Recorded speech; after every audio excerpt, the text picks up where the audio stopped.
Now, we are going to read the story of the rich man and the beggar because it's very important that we read it together. I have some very important points to make at the end of this. So once there was a rich man who used to dress in the most expensive clothing and spent his days in magnificent luxury.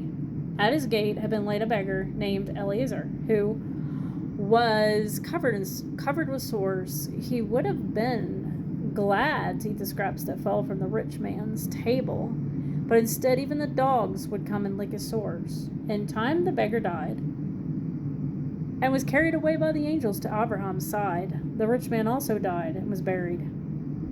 In Sheol, where he was in torment, the rich man looked up and saw Abraham far away with Eliezer at his side. He called out, "Father Abraham, take pity on me and send Eliezer to dip the tip of his finger in water to cool my tongue, because I am in agony in this fire." However, Abraham said, "Son, remember that when you were alive, you got the good things while he got the bad. But now he gets his consolation here while you are the one in agony. Yet that isn't all.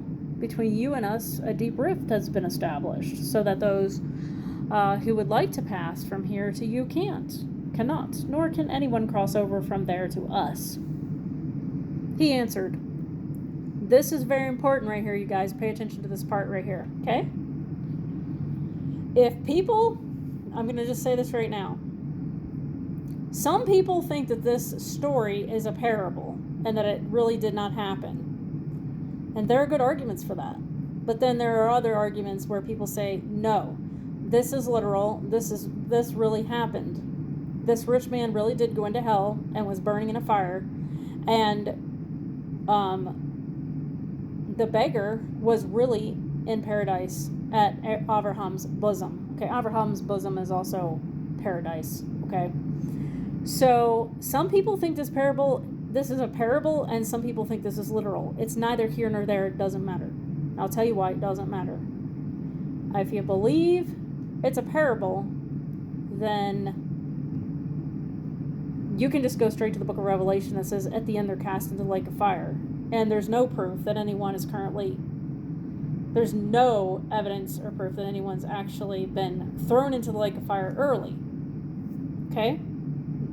There isn't, if you believe that this is a parable. My argument is, why are people thrown into a fire before being judged? Why are people thrown into the fire before being judged, like before the white throne judgment? Wouldn't they just be in a temporary holding area?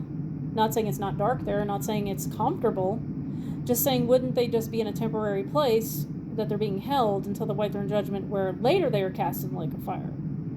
That would be my argument. So I'm tempted to believe that this is a parable. However, if this is literal, if this really is literal, then pay attention to this next part, okay? If you really believe this is literal.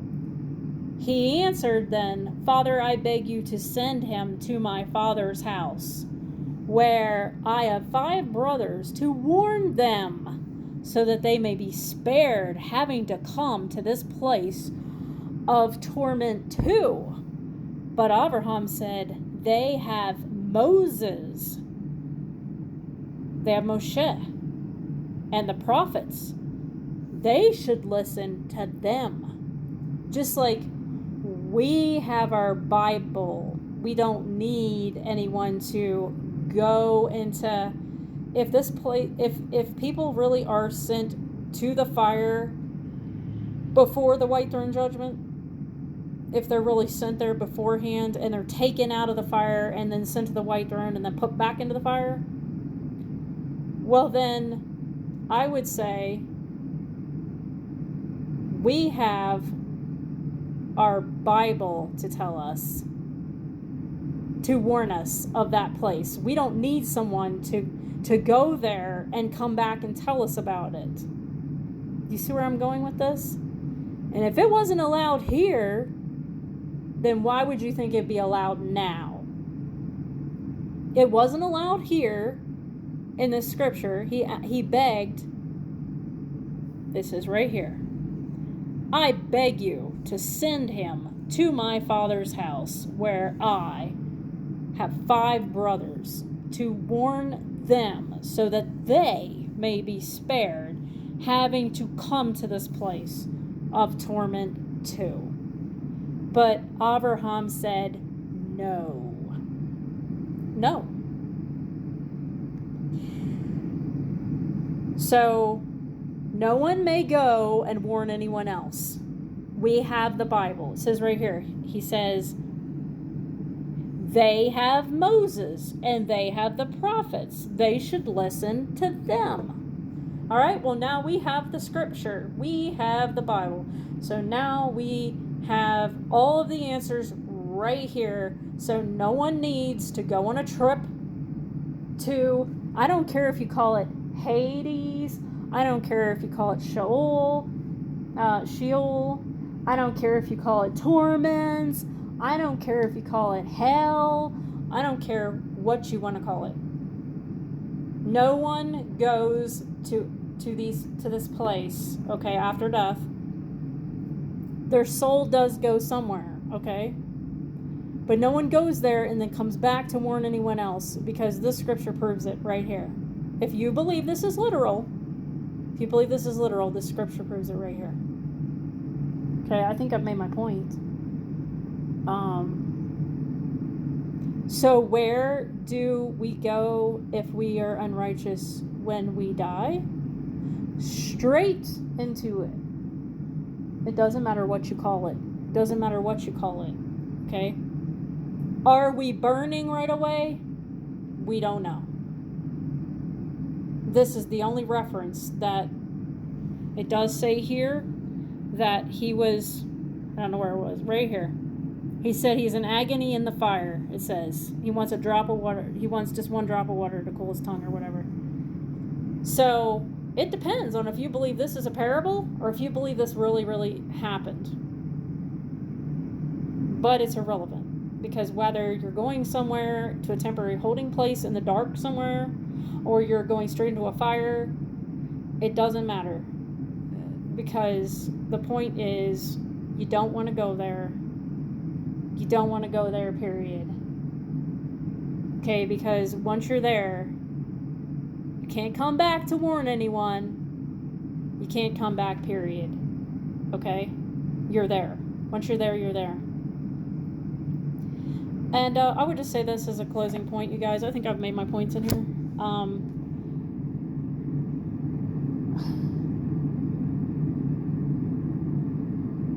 You don't want to go there. You want to give your life to Yeshua. Give your life to Yahweh right now. Give your life to them right now, so that when you pass away, you will not be going into that place, regardless of what happens there.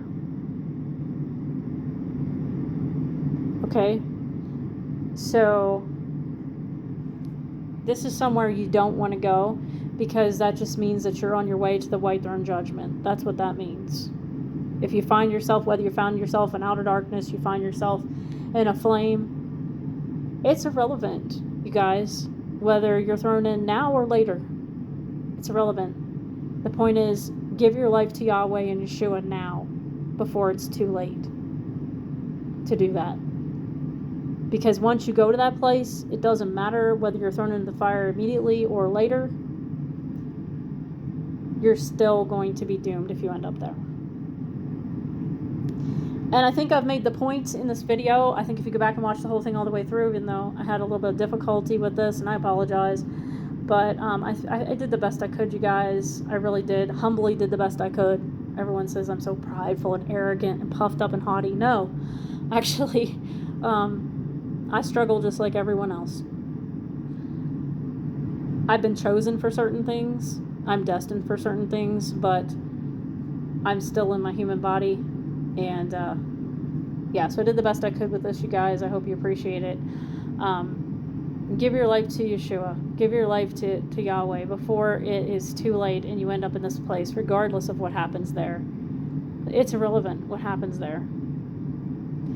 What I've proven by these videos is you cannot go either place and come back to tell about it. If you can't go into, it doesn't matter what you call it, Hades, Sheol, torments, hell, Gehenna, doesn't matter what name you give it, you can't go there and come back to tell about it. I showed that through the scripture. And no one goes into heaven and comes back to tell about it either. They go into paradise, they go into Abraham's bosom, and if they're not allowed to come back from the one place, then they're not going to come back from paradise either, you guys. Yahweh's in control. The way I look at it is Yahweh is in control of all souls. And he knows when you're going to die. He knows the date, the day, and the exact time, and down to the second. Down to the minute, down to the second. He knows when you're going to die. And he is able to take your soul where it needs to go immediately. If you're not supposed to go yet, you're not going to go. Yes, people go into a coma. They may dream while they're in a coma. They might see visions while they're in a coma. Can someone see a vision of paradise or a vision of the other place? Can they see a vision? Can they have a dream? I believe they can, but I don't believe they are really going there. Okay. So you can be in a coma and it may not be your time to go, and you may come back out of that coma. While you're in the coma, you might have had a vision, you might have had a dream, but you did not physically go somewhere and come back to tell about it. Okay, so anyone who's telling you they physically went somewhere and came back to tell about it, they're lying. They're trying to get rich off of books that they're writing on it. Many of these people that take these near-death so-called trips, experiences, and come back to tell about it, they're trying to make money off of it, or they're trying to get attention. Okay, they want to be special. They have this need to feel special in front of other people, you guys. That's what really it amounts to. And I do want to say that there is a woman on YouTube who said that she basically had a vision and that she didn't physically go somewhere. So that's fine. That's totally biblical. I just wanted to say that would be fine. I have actually myself had a vision where I actually did meet Satan. Go see that in my playlist under my testimonies. You can go watch the entire video. I did meet Satan. But it was during a dream. It was during a dream that I had.